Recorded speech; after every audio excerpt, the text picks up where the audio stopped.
Horror survival on the Minecraft Bedrock marketplace honestly caught my eye. I play Java more than Bedrock right now. I wanted to test out what the Bedrock horror experience is like. Yes, that's Slenderman. This won't be a long challenge. I'll be doing 5 days in this mod and the rules that I'm not allowed to sleep, and that's pretty much it. I just want to experience the mod firsthand. I started in the new world with some stuff already in my inventory. It seemed to be survival guides for the mod, which honestly was not boding well for the rest of these nights. There was a few other items too. One that would let me keep inventory on or off. I didn't mess with it and decided to not really mess with these in general.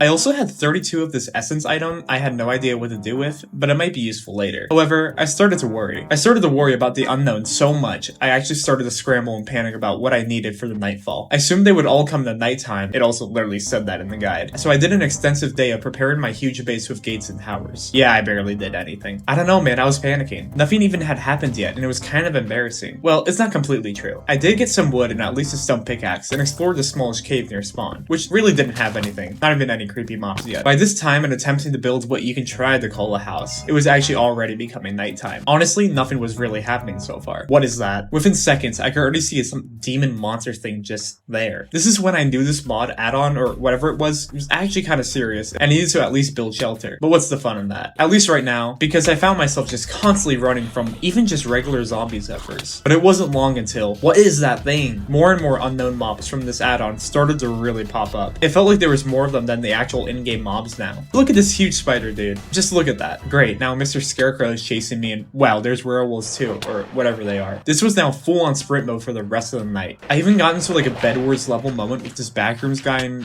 thingy, and hey, look, I actually somehow survived. Guys, I'm not kidding, these crows might be the scariest thing in this mod. But hey, it's okay. Even if I can't sleep, I can just respawn back at base and everything is fine. What the hell, I can't even be safe in my home. Okay, it's really not much of a home, but just you wait. I don't even know what that thing was, but I made it back to my stuff I had just dropped and really just kept on running. I found that they're all pretty much allergic to water alone, so this was actually a method for this video. I thought I could finally get my first kill on the Scarecrow guy, but the crows did not want me to do that. Finally, it was beginning to be day 2 in the morning. That was insane. I was clearly not prepared, and today I really knew I had to lock in and make a serious base with better tools or even armor. Today I gathered more food, got a way better supply of wood in the forest and more. With that cursed energy stuff from earlier, I saw I can craft a new armor set called, well, the cursed armor set. I was worried there was like some catch to this, and it was going to be armor that had positive and negative effects since they just gave it to me for free. So I didn't bother with it for now. Okay, now time to actually build a house. This was going to be much needed for the next night as it was soon approaching. I realized that I didn't want to build in this spot right here, so I moved the base over more to the middle of this field. It's nothing crazy, I know. But guys, I needed something to keep me protected. I was going to be ready.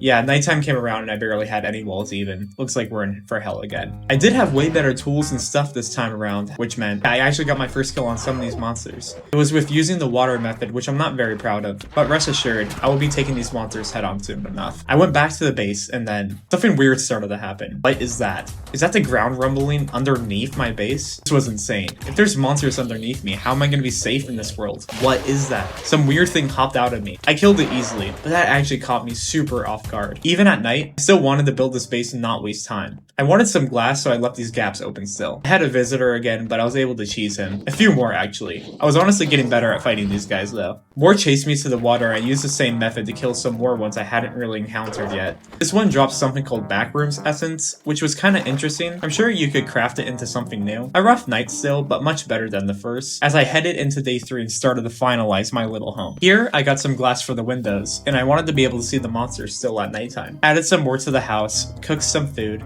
but it was time to do something we hadn't really done yet, cave exploring. The monsters can still spawn in caves too, so we would have to be super careful, especially since it's much smaller spaces. I did come back home really quick just to get a tad more things, but look at this. This felt good being able to just see them and not being chased for once. It actually felt like I was safe. But even the house with its barriers just barely stopped them, as they would wait at my doorstep. I killed a few of them just to get them out of my way, and knew I had to make a run for it again. Back to the caves, and man, look how greedy they are. This was a new monster I hadn't seen. He had an interesting movement style, was actually doing quite a bit of damage to me, but I wasn't too worried. I just wanted to find more things like iron for an iron sword and hopefully even diamonds down the line. The zombie was chasing me down, but oh my gosh, clip that. There was also this weird eyeball bat thing that died pretty easily, but it was still pretty interesting. Now we were back out of the cave and hey, it's day 4 already. The final nights are here. I made it back home to cook some more food once more, and today I wanted to explore the actual world itself to see what we could find. I made my way to the ocean and I could see a shipwreck in the distance and thought we could check that out. The loot was decent actually for what it was. And then I found this cool forest. I also found what seemed to be a bigger cave, as I was kind of disappointed with my last cave outing. Yeah, this cave also sucked. I killed this other monster guy, but again, that was about it. But before I could even make it back home, nighttime had already struck. I saw this huge spider mob from the other nights and wanted to finally fight it. It had a lot of health, but really this one was fine. I decided it was time to make it back home, which took me longer than expected, as I honestly kind of forgot where it was. But by the time I was back, it was already day 5. Today, I wanted to do something interesting, like finally craft that cursed armor and really trying to find as many new monsters as possible. It turns out this armor was something I should have made on day 1. It gives you way more speed and decent protection for what it was. This could have saved my life earlier so many times. I used this armor to explore more of the land, and hey, that's a woodland mansion, nice. But also, oh my gosh, is that Slenderman. This was easily the coolest thing I had seen, honestly, because I literally grew up with the Slenderman era of creepypastas, even though he was marching towards me with murderous intent. He was actually doing quite a bit of damage, but I was able to cheese him with the bush cap right here. Now it was nightfall, day 5, the final stretch. I thought for the final bit of time, I would check out the woodland mansion maybe, and see if I could find anything interesting. I also got the Slenderman's claw. For a second, I thought I could put on me, but no, it seemed it had some other purposes. In the mansion, there wasn't anything too insane. Oh my gosh, run, run, run. He's gaining on me. Yeah, well, that was pretty much the end of night 5 anyways, and